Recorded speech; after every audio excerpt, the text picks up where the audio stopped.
A company's intangible assets can play an important role in helping it compete with other companies. These assets are non monetary and invisible, but they are just as valuable as physical and monetary assets.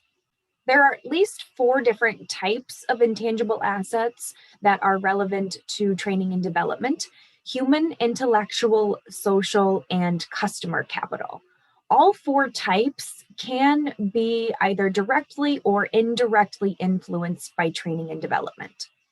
Human capital includes all of a company's human resources, everything from their KSAOs to their unique life experiences to their enthusiasm and passion for the job that they're doing.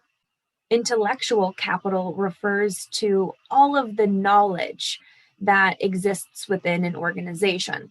This knowledge can exist within humans, within technology, within documents, and other archives.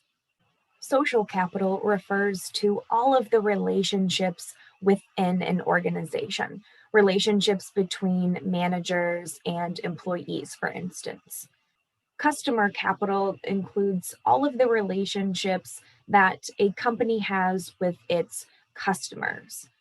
Customer loyalty is worth something.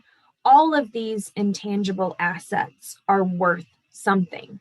Determining the value of intangible assets can be a complex process and way beyond the scope of our class. I do think it's important for you to recognize that because these assets are important to business, they are also important to training and development.